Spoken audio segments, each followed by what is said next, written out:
అందరికీ మన ప్రభువును రక్షకుడైన యేసుక్రీస్తు వారి పేరిట మరొకసారి వందనాలు. మత్తయి సువార్తలో నుంచి ఒక సందర్భాన్ని ఈ ఉదయకాల సమయమున ఒకసారి మనం జ్ఞాపకం చేసుకుందాం. మత్తయి సువార్త 6వ అధ్యాయము 27వ వచనం మనం చూద్దాం. మత్తయి సువార్త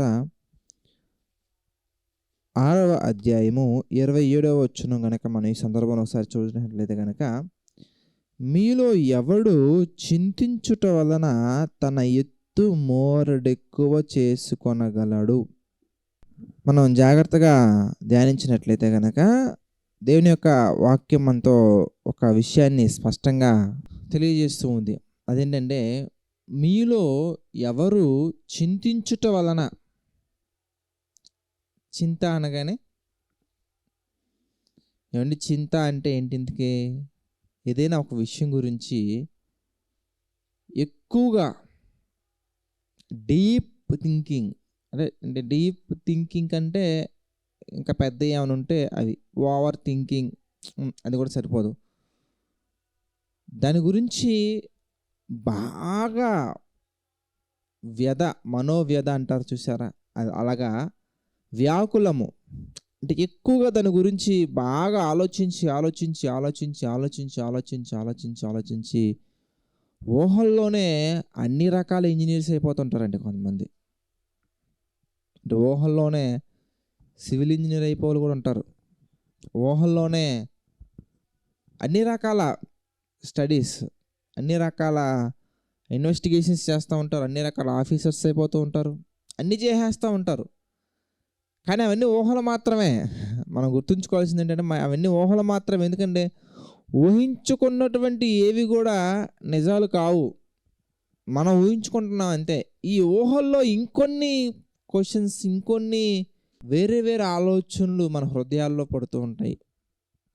అందుకే యేసుక్రీస్తు వారు అంటున్నారు, అసలు మీరు దేనికి చింతిస్తున్నారు, వేటి గురించి మీరు ఆలోచిస్తున్నారు, అసలు మీకు కావలసినవి ఏంటి? అందుకే ప్రశ్న ఏంటంటే, మీలో ఎవడు,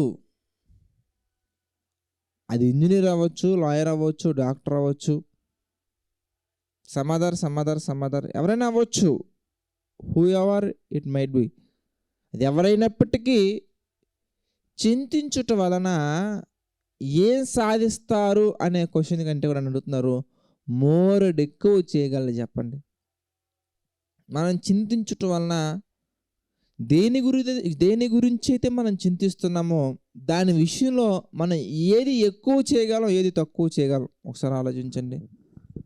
ఒకటి మాత్రం తక్కువ చేసుకోగలం, నేను ప్రతిసారి చెప్పే మాట, అది మన ఆరోగ్యం, మన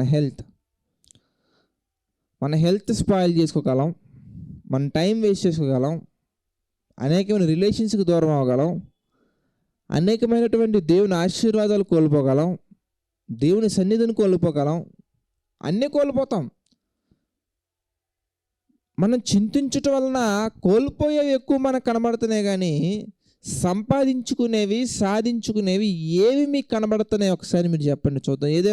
ఏదో ఒకరు సాహసం చేసి చెప్పండి చూద్దాం. మనం చింతించటం వలన మనం ఏం సాధించగలం? కోల్పోయేవి మనకు అన్నీ కనబడుతున్నాయి కదా. ఎక్కువగా చింతిస్తే పరలోకాన్ని కూడా కోల్పోయే అవకాశాలు మనకుంటాయి. ఓవర్ థింకింగ్, లేదంటే దానికి ఇంకేదైనా పేర్లు పెడితే బాగుంటుందేమో. వరైపోతూ ఉంటాం, చింతించేస్తూ ఉంటాం అంతే. ఏదో సాధించాలన్న ఉద్దేశంతో, సాధించాలనుకునే వ్యక్తి ఎవరో కూడా చింతించరు. సాధించాలనుకునే వ్యక్తి ఛేదించటం కొరకు ప్రయత్నిస్తాడు. అసలు ఎందుకు ఇలా అవుతుంది అని కూర్చొని ఆలోచించరు. దీనికి బైబిల్లో దేవుడు ఏం చెప్తున్నారు, అసలు ఏంటి సందర్భం, ఏంటి, ఎందుకు ఇలా జరుగుతుంది, దీని నుంచి నేను ఎలా బయటపడాలి? కష్టాలా, నష్టాలా, శ్రమలా?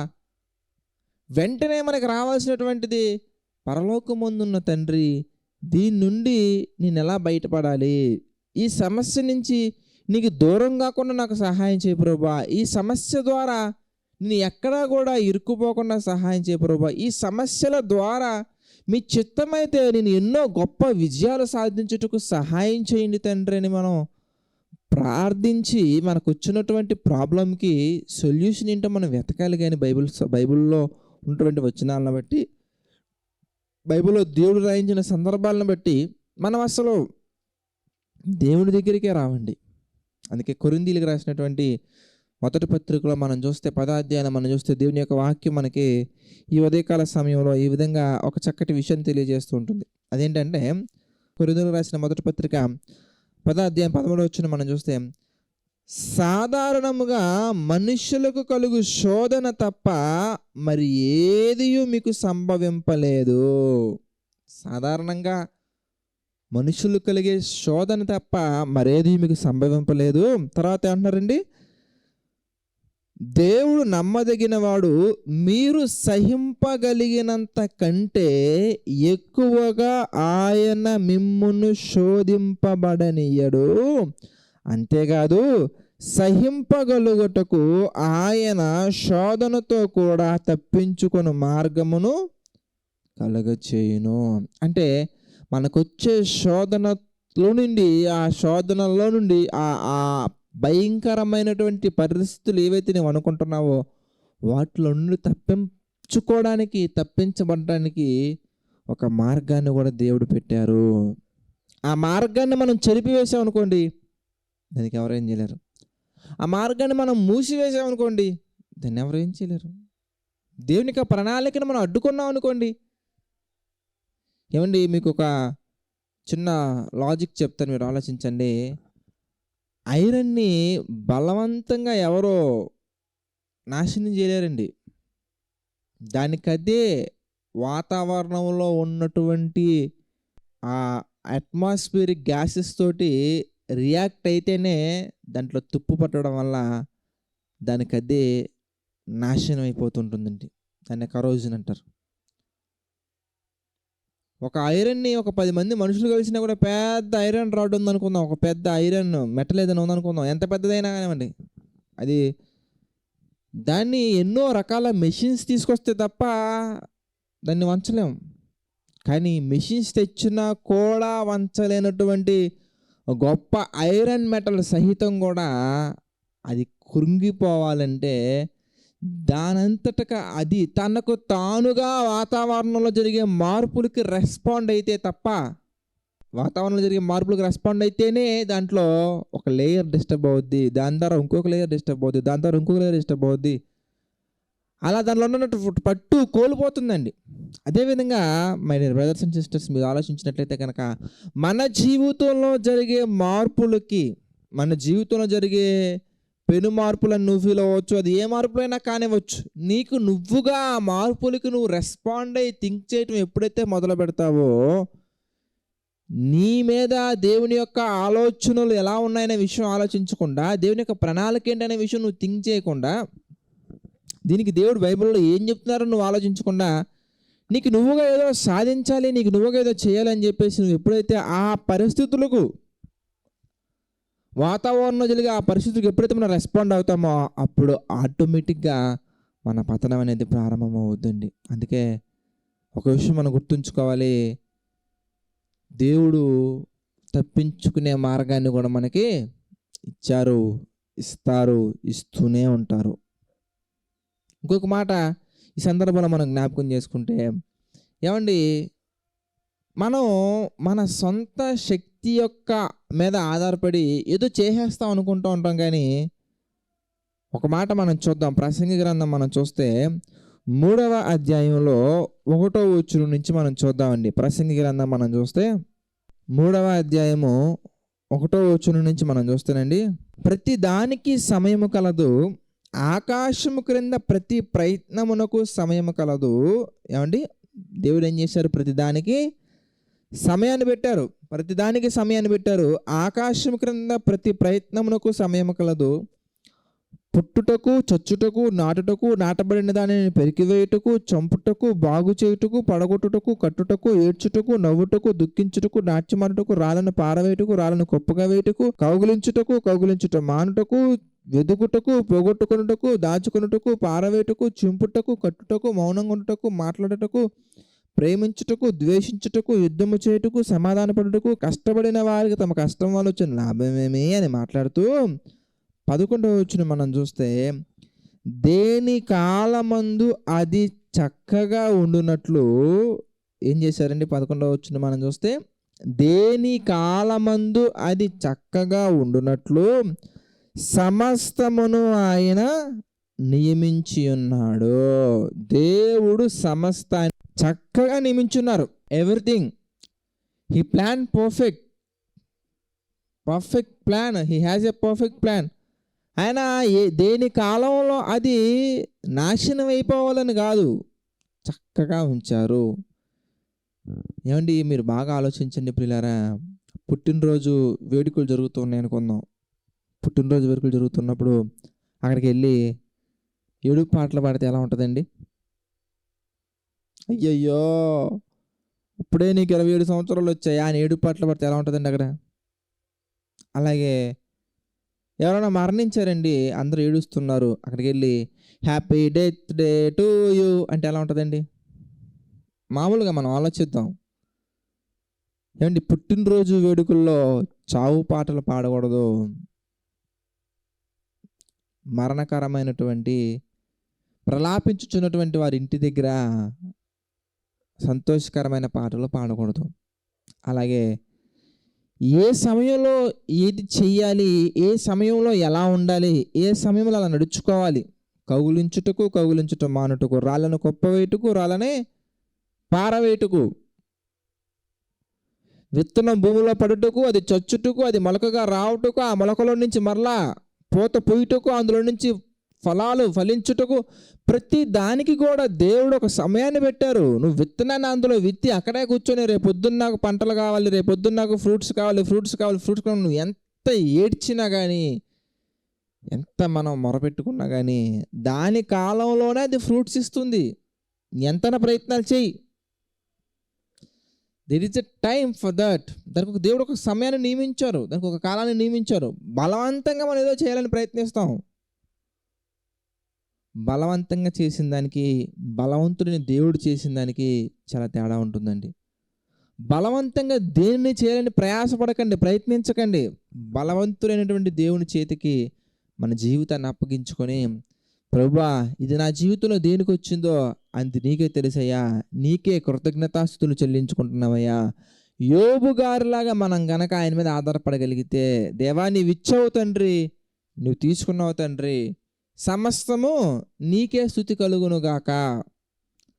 నీవు ఇచ్చినా ఇవ్వకపోయినా నీకే స్తుతి కలుగునుగాక. అది నీకు ఇవ్వాలనిపిస్తే ఇస్తావు, ఇవ్వకూడదు అనిపిస్తే ఇవ్వ, అంతే. అందులో నా సొంత శక్తి ఉంది. తల్లి గర్భంలో నుండి దిగంబరగా వచ్చాను, దిగంబరగానే వెళ్ళిపోతాను. ఏమంటే వచ్చేటప్పుడు మనం ఏమన్నా అనుకుని వచ్చామంటే బీటెక్ పాస్ అవ్వాలని, వచ్చేటప్పుడు మనం ఏమన్నా అనుకుని వచ్చాను నాకు కారు కావాలని, వచ్చేటప్పుడు మనం అనుకుని వచ్చామని నాకు ఇది కావాలి, అది కావాలని, ఏది మనం అనుకోలేదు కదండి. పోనీ వచ్చిన తర్వాత అనుకున్నామండి, సాధించామండి, సంపాదించామండి, మనతో పాటు ఏం తీసుకెళ్ళగలమండి? సంపాదించావు, ఒక పెద్ద BMW కారు సంపాదించావు, లేదా కియా కారు సంపాదించావు, లేదంటే ఇంకేదో కారు సంపాదించావు, వెళ్ళేటప్పుడు తీసుకెళ్తావా? లేదా ఒక యూట్యూబ్ ఛానల్లో ఒక పెద్ద 1 మిలియన్ సబ్స్క్రైబర్ సంపాదించాం. నేను ఇప్పుడు బాగా కష్టపడి పరిచయం బాగా చేసేసి ఒక 1 మిలియన్ సబ్స్క్రైబర్స్ సంపాదించాను. సబ్స్క్రైబర్స్ నేను తీసుకెళ్తానండి? ఇప్పుడు నా యూట్యూబ్ ఛానల్ నేను తీసుకెళ్తాను నాతో పాటు? ఆలోచించండి. ఏదైతే మనం బహుగా చేయాలనుకుంటున్నామో అవి దేవుని చిత్తమైతే దేవుడు తప్పకుండా చేయిస్తారు. కానీ మనం గుర్తుంచుకోవాల్సింది ఏంటంటే, జరగనప్పుడు మనం దాని గురించి కూర్చొని ఆలోచించాల్సిన అవసరం లేదు, జరిగినప్పుడు కూర్చొని ఆనందించాల్సిన అవసరం అసలే లేదు. దేనికంటే దేవుని చిత్తమేదో అది జరుగుతూ వెళ్తూనే ఉంటుంది. అందుకే ఎన్ని తలచినా ఏది అడిగినా జరిగేది నీ చిత్తమే ప్రభువా. నేను అనుకున్నానండి చిన్నప్పుడు ఎప్పుడైనా కానీ ఇలా దేవుని యొక్క పరిచయం చేస్తానని, నా వ్యూహాలు వేరు, నా ఉద్దేశాలు వేరు, నా ఆలోచనలు వేరు, నా ప్రణాళిక వేరు, నా యొక్క ప్రపంచమే వేరండి, నా ప్రపంచమే వేరు. అలాంటి ప్రపంచంలో నుంచి దేవుడు నన్ను బయటికి తీసుకొచ్చి తన ప్రపంచంలో, తన ప్రజల మధ్యలో తన యొక్క పరిచర్య చేయడానికి నమ్మకమైన వాడిగా ఎంచి నా చేతులు ఈ బాధ్యతను అప్పగించారు. అసలు ఇలా ఒక చర్చి పెడతానని నేను ఎప్పుడు అనుకోలేదండి. నా ఊహల్లో కూడా లేదు. ఆ బైబిల్ పట్టుకుంటున్నానే నా ఊహల్లో లేదు. ఒక సంఘాన్ని ఇలా ప్రారంభించాలనే ఒక ఆలోచన అసలు నా ఊహలో లేదు. తన పరిచర్యలో ఎంత బలంగా వాడబడతాననే ఉద్దేశాలు అసలు లేవు. ఇదంతా ఏంటి ఇంతకీ అంటే దేవుని ప్రణాళిక. నా ఆలోచనలు వేరు, నా ప్రపంచం వేరు. నేను ఏదో పెద్ద పెద్ద కలెక్టర్ అవ్వాలని ఏవో, కానీ అంతకంటే గొప్ప స్థితిలో దేవుడు నన్ను నియమించారు. అది మనం గుర్తించగలగాలి. అంతేగాని నేను అనుకున్నది నీవు అనుకున్నది జరగట్లేదంటే నువ్వు కోరుకున్న దానికంటే గొప్పవి దేవుడు నీ జీవితంలో చేయబోతున్నారు. అందుకే దేవుడు మునుపటి కంటే అధిక మేలులు, ఊహించిన దానికంటే అధికమైనటువంటి మేలులు మన జీవితంలో చేస్తారు కనుక చింతించటం మానివేసి తండ్రిని స్తుతించటం ప్రారంభించాలి. అందుకే దేని కాలమందు అది చక్కగా ఉండునట్లు దేవుడు సమస్తమును నియమించున్నాడు. సో ఇంకా అది మన పని కాదు. మనం చేయవలసిన పని ఏంటంటే శ్రమల్లో ఉన్నప్పుడు దేవుడు ఏం చెప్పారో అది చేయాలి. సంతోషంలో ఉన్నప్పుడు దేవుడు ఏం చెప్పారో అది చేయండి. ఎవరైనా ఆపదలో ఉన్నప్పుడు దేవుడు ఏం చేయమన్నారో అది చేయండి. రోగిగా ఉన్నప్పుడు ఏం చేయమన్నారో అది చేయండి. యాకోబు పత్రిక 5 అధ్యాయాలు మనకి ఇవన్నీ కనబడుతూ ఉంటాయండి. 6 అధ్యాయం అంటే దేవుడు మనకి చెప్పినట్టు మనం చేసుకుంటూ వెళ్ళిపోవాలి. చూద్దామా యాకోబు పత్రిక మనం చూస్తే 5 అధ్యాయం 13వ వచనం మనం చూద్దామండి. మీలో ఎవరికైనా శ్రమ సంభవించినా అతడు ప్రార్థన చేయవలెను, ఎవరికైనా సంతోషం కలిగినా అతడు కీర్తనలు పాడవలను. మీలో ఎవడైనా రోగి అయి ఉన్నాడా అతడు సంఘపు పెద్దలను పిలవలను, వారు ప్రభువు నామమున అతనికి నూనె రాచి ప్రార్థన గురించి అతని కొరకు ప్రార్థన చేయవలను. చూసారా చక్కగా ఉందో. మనకి ఏం చెయ్యాలో, ఏ కాలంలో ఎలా ఉండాలో దేవుడు నియమించారు కనుక అవి మనం చక్కగా చేసుకుంటూ వెళ్ళిపోతే సరిపోద్దండి. అప్పుడు ఆటోమేటిక్ మన జీవితంలో మేలుకరమైనటువంటి అంశాలు ఎన్నో జరుగుతూ ఉంటాయి. కనుక ఈ విషయాలను కూడా దృష్టిలో ఉంచుకొని దేవుని యొక్క చిత్తానికి లోబడి చింతించకుండా ముందుకు వెళ్ళాలని మనస్ఫూర్తిగా కోరుకుంటున్నాను. ప్రార్థన చేసుకుందామని ప్రార్థన. దయగల తండ్రి, ప్రేమగల దేవ, పరిశుద్ధ మహోన్నత అనేకమైన విషయాలు మాకు తెలియజేసి నడిపిస్తున్నందుకు కృతజ్ఞతాస్తుతులు చెల్లించుకుంటున్నాం తండ్రి. పరిచయం తండ్రి దీవించండి, ఆశీర్వదించండి. మీ యొక్క నామానికి మహిమకరంగా తండ్రి బలపరచండి. అలా తీసుకువెళ్తున్నందుకు కృతజ్ఞతాస్తుతులు చెల్లించుకుంటున్నాను తండ్రి. ప్రభు మాకు సహాయం చేసి నడిపించండి తండ్రి. మీ కొరకు ఇంకా ఎన్నో గొప్ప కార్యాలు, గొప్ప విషయాలు, గొప్ప విజయాలు తండ్రి సాధించుటకు మాకు సహాయం చేసి నడిపించండి. మీ యొక్క నామానికి మహిమకరంగా, మీ యొక్క ఆలోచనకు మా తండ్రి అనుకూలంగా ఎన్నో కార్యక్రమాలు చేయటకు మాకు సహాయం చేయండి తండ్రి. ప్రభు మీ కృపలో విస్తరింపచేయండి, నడిపించండి తండ్రి. అలాగే మీ కొరకు ప్రారంభించాలనుకున్న ప్రతి పనిని బట్టి కృతజ్ఞతాస్తుతులు చెల్లించుకుంటున్నాం తండ్రి, ప్రార్థిస్తున్నాం తండ్రి. మీ చిత్తమైతే అన్ని పనులు సక్రమంగా సకాలంలో జరిగినట్లుగా సహాయం చేయండి తండ్రి. ప్రభు యొక్క పరిచర్యకు సహకాలం నిలబడుతున్న ప్రతి ఒక్కరిని మీరు దీవించండి, ఆశీర్వదించండి తండ్రి. ప్రార్థిస్తున్న వారిని కూడా మీరు దీవించండి, ఆశీర్వదించండి తండ్రి. ప్రభు ఆర్థిక, ఆరోగ్య, మానసిక సమస్యలలో కురింగిన ప్రతి ఒక్కరి నిమిత్తం ప్రార్థిస్తున్నాను తండ్రి. మీ చిత్త ప్రకారంగా బలపరచండి, దీవించండి, నడిపించండి తండ్రి. సమస్త మహిమ, ఘనత, ప్రభావాలు మీకే చెల్లించుకుంటూ ప్రతి ఒక్కటి తండ్రి మీ చిత్త ప్రకారంగా జరిగించమని వేడుకుంటూ మా ప్రభువును రక్షకుడైనటువంటి యేసుక్రీస్తు వారి పేరిట యొక్క ప్రార్థనను అడిగి వేడుకొనుచున్నాము తండ్రి. ఆమెన్. అందరికీ వందనాలండి. God bless you all.